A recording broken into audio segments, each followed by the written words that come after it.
What's up, it's Andy. I'm here to give you some of my favorite selections for No House Advantages Thursday night pick'em contest. We got the Dallas Cowboys after that dramatic win against the Philadelphia Eagles, taking on the Tennessee Titans, who are now behind in the division and really need to win this one with Malik Willis in there. Should be pretty interesting. If you haven't played on No House Advantage before, I really don't know what you've been waiting for. It's a very simple, easy to use platform where you got player props and fantasy football rolled into a platform where you pick players from this game. You pick Dak Prescott. It will show you passing touchdowns, passing yards, interceptions, and you choose your favorite one. You go over, under. Then you do that with a couple other players. The more that you get right, the higher you rise in the standings and the closer you get to that top prize. And then there's also a Versus the House contest where you just pick any 5-player props from any sport across all sports. And if you're right, you make up to 20 times your money. We'll be submitting for that contest tomorrow. It's an awesome platform. You should definitely check it out. And if you sign up using the link in the description of this video, they're going to match your first deposit up to $100. So if you give them $100, they're going to give you $100 to use on some of these great contests like the ones we're taking place in tonight and tomorrow. So tonight, for the Pick'em contest, I'm going to start with Dak Prescott, who played great last week. They have his touchdowns at over 2.5. While I absolutely love how he played, and normally in the right situation, I think he can throw 3 touchdowns in this particular game where you're going up against Malik Willis and Derrick Henry. I think there's going to be more careful controlling of the ball and managing the clock. There's going to be no need to wing it all around the place. The Titans have had trouble scoring, especially since Tannehill has went down, and I don't think that's really going to change.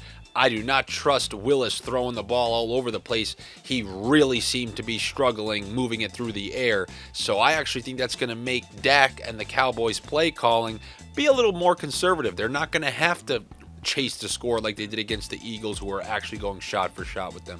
So I'm going to go under 2.5 touchdowns for Dak Prescott. I just don't see them throwing it all over the field.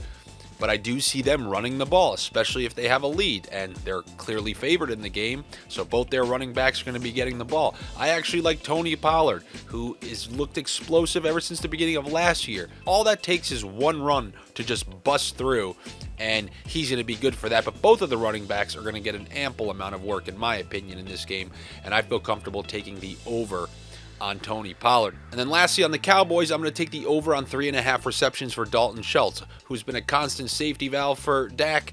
And I think in a game where I really do think they're going to manage the clock and be relatively conservative when you compare it to the way they've had to play the last 2 games in those shootouts, I think you're going to have some underneath throws. And I like Dalton Schultz, who I believe had over 3.5 catches last week. I think he had 4 last week.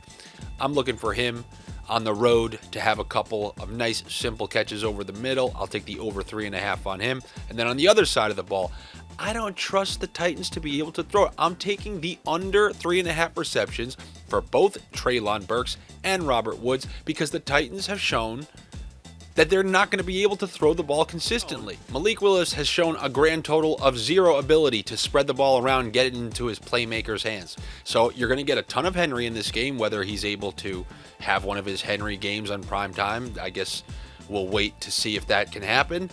But when it comes to Malik Willis, I'm just going to be betting against him the same way I bet against Nick Foles the other night, because until we see it, I don't believe. I'm a seeing is believing kind of guy, and until I see him do it through the air, I'm going to be betting against him. That's exactly what I'm going to be doing for this Pick'em contest. But if you don't like my selections, if you think that Malik Willis is a good way to get some leverage on the field, then you should go to Stokastic.com and check out the free projections that they offer for this particular contest. They're great, just like Tony the Tiger would say, and they can help guide you through some more difficult picks and help figure out how you can not only separate from the field, but if you're, I don't know, stuck between 2 different people or 3 different people, for me, it's always a good tiebreaker. Like if you have 5 that you like, but you need another 2 more, those free optimal lineups and projections for the Pick'em contest is a great way to find a couple extra ones. All right, everybody, take it easy. I'll be back with you tomorrow as we take on the house and try to nail 5 of these and net up to 20 times our money. See you then.